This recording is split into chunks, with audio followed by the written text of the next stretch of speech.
Bienvenidos. Estas son las noticias más destacadas de la OEA. Esto es OEA News, el informativo de la Organización de los Estados Americanos.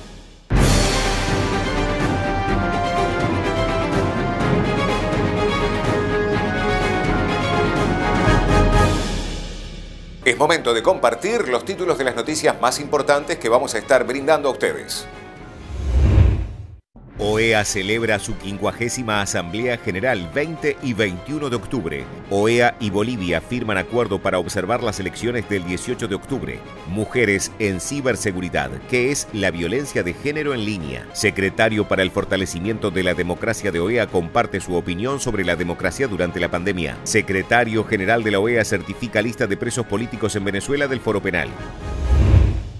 La Organización de los Estados Americanos, OEA, celebrará de forma virtual su 50º período ordinario de sesiones de la Asamblea General entre el 20 y el 21 de octubre bajo el lema Enfrentando los desafíos de COVID-19 en el hemisferio, un enfoque colaborativo para abordar vulnerabilidades y construir resiliencia en tiempos de crisis con base en los 4 pilares de la OEA. Este encuentro, al que están citados todos los cancilleres del continente, es la máxima instancia política de la OEA y sus decisiones servirán de guía para las actividades y prioridades del organismo regional durante el próximo año.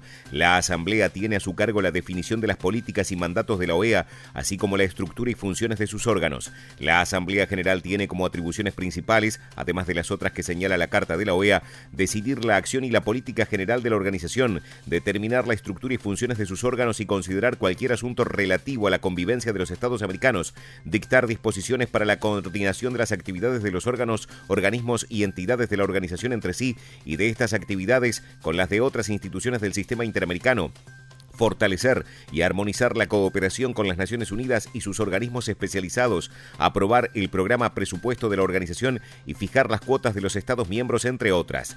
Durante las discusiones, cada Estado miembro tiene derecho a emitir un voto. Las decisiones de la Asamblea se suelen adoptar por mayoría, pero en determinados casos las reglas requieren el voto de 2/3. Durante este periodo se elegirán miembros de los organismos descentralizados y autónomos de la OEA, como el Comité Jurídico Interamericano y el Centro de Justicia de las Américas, el Tribunal Administrativo y la Junta de Auditores Externos. La 50ª Asamblea será la 6ª del mandato del secretario general Luis Almagro. Previo a la Asamblea, el lunes 19 de octubre, se realizará el diálogo de representantes de las organizaciones de la sociedad civil y otros actores con jefes de delegación, secretario general y secretario general adjunto, instancia en la que las máximas autoridades de la OEA intercambiarán puntos de vista sobre la pandemia del COVID-19, derechos humanos, democracia y seguridad, entre otros temas, con representantes de organizaciones civiles del continente, del sector privado y otros actores sociales. La Asamblea General será transmitida con interpretación en español, inglés, francés y portugués en directo a través de la página web, Facebook y YouTube de la OEA. La Organización de los Estados Americanos y el Estado Plurinacional de Bolivia firmaron el acuerdo de privilegios e inmunidades para la misión electoral de la OEA que observará las elecciones generales del 18 de octubre. El representante permanente de Bolivia ante la OEA, Jaime Aparicio, dijo que su país se enfrenta a las elecciones más complicadas, más difíciles y más importantes de la historia contemporánea. Hay mucha confianza en la mayor parte de la población de que el rol de la OEA va a ser crucial. Este rol, como siempre, va a ser también apoyado por la Unión Europea y por el Centro Carter, y es la mayor garantía de que estas elecciones se van a realizar con transparencia, objetividad y con integridad, agregó el diplomático boliviano.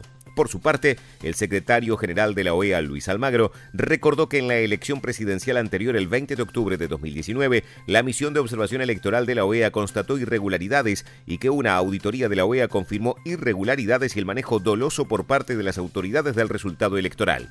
Mucho antes que el informe de la misión, mucho antes que el informe de la auditoría, el pueblo boliviano dijo que había habido un fraude y un manejo doloso, y el pueblo boliviano será hoy el que tenga que buscar las maneras de garantizar la paz en este proceso electoral, de evitar caer en las trampas de polarización que están tendiendo y generar los espacios sociales de unidad para que este proceso dé lo que Bolivia necesita y merece un presidente democráticamente electo y legítimo, agregó el secretario general Almagro. Es la 20ª vez que la OEA envía una misión de observación electoral a Bolivia. Octubre es el mes de la concientización en ciberseguridad y desde el programa de ciberseguridad del Comité Interamericano contra el Terrorismo de la Organización de los Estados Americanos le consultaron a la secretaria ejecutiva de la Comisión Interamericana de Mujeres, Alejandra Mora Mora, cómo se define la violencia de género en línea y cuál ha sido el impacto que ha tenido esta sobre las mujeres. Bueno, eso es muy importante porque antes era un lugar periférico, el mundo de lo virtual, de lo digital, y hoy es el lugar donde se recrea todo. Y eso hace entonces que estemos mucho más horas expuestas a estos cuadritos y que tengamos que aprender que esta realidad virtual es una realidad que refleja la realidad existente. Es decir, no se aparta de esta realidad, no recreó otro imaginario en relación con las mujeres. Hay una investigación reciente sobre más de 60 juegos virtuales y en todos ellos la imagen de las mujeres, ninguna es la heroína, empezando por ahí. Luego, las imágenes de las mujeres están muy asociadas a temas sexualizados, a exponer el cuerpo. Esas mismas realidades que suceden con el cuerpo de las mujeres en el mundo de lo público se trasladan al mundo de lo virtual, en un esquema de socialización que sigue reforzando identidades y estereotipos. Y eso es un tema, digamos, estructural que está en todo el tema de lo cibernético. Pero cuando me hablas de las nuevas formas de esta violencia de género en línea, lo que quisiera aclarar es que son nuevas formas del viejo ropaje. Son nuevas manifestaciones, pero en la definición, en las estrategias, tiene la misma connotación. Es una violencia por ser mujer, por razón de género. Se da porque tengo este cuerpo, esta identidad de mujer. Y ahora la diferencia es que se hace en línea. Es decir, que se hace y se comete con el uso de tecnologías de comunicación e información. Las más importantes, por supuesto, los teléfonos inteligentes. Ahora todo sucede con estos teléfonos. Estudiamos con los teléfonos, nos comunicamos con este teléfono y hacemos conferencias y entrevistas como esta. Y aquí hay una serie de manifestaciones que se han venido dando. Por ejemplo, el ciberacoso. ¿Verdad? La suplantación o el robo de identidad, la manipulación e información de datos personales. Y esto es tan importante. ¿Cuántas mujeres jóvenes y, bueno, no tan jóvenes hacen muestras de cariño en el mundo de lo privado, entregadas a una persona en particular, y cómo con ocasión de algún evento se trata de hacerle daño a esta persona y se hacen públicas estas manifestaciones con contenidos sexuales en su mayoría y algunos otros elementos. Por ejemplo, la convocatoria, muchas de las convocatorias al crimen organizado, trata de personas, trata de mujeres, se hace a través de instrumentos tecnológicos.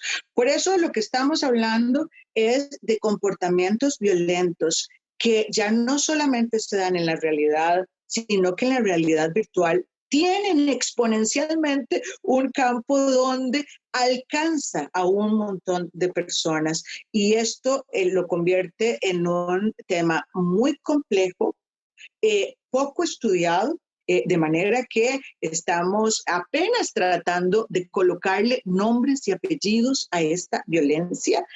Lo primero que hemos hecho es hacerla visible, y por eso es tan importante mencionar las manifestaciones, y luego colocarle el nombre de que se trata de violencia, y por eso tiene los mismos efectos sobre las personas y tiene que tener los mismos mecanismos de investigación, de sanción que tienen las formas de violencia que se dan en la realidad real, por decirlo así. Y esto es un proceso que apenas inicia, Gabriela, pero es un proceso que tenemos que empujar, ser conscientes, visualizarlo y eliminar cualquier carácter de natural que pueda tener para que este espacio no contribuya a reforzar aún más la violencia que vivimos las mujeres.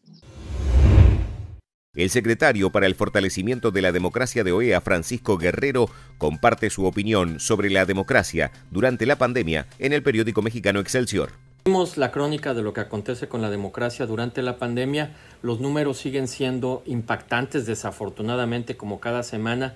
35 millones de infectados, más de 1.036.000 muertos en todo el mundo. Y en medio de esta crisis que se ha generado por el coronavirus, por COVID-19, es importante reflexionar sobre las condiciones del diálogo democrático y de cómo los gobiernos, los partidos políticos, la sociedad civil, los empresarios, tienen que continuar su ruta en la recuperación económica, manteniendo los valores esenciales establecidos por la Carta Democrática. Un diálogo abierto, un diálogo franco que nos permita poder recuperar lo que hemos perdido, particularmente en materia económica, haciéndolo con un tono, con un cariz democrático. Muy importante que cuando concluya en algún momento los efectos tan devastadores que se han dado durante la pandemia, no terminemos después del COVID-19 ni menos democráticos ni con menos derechos.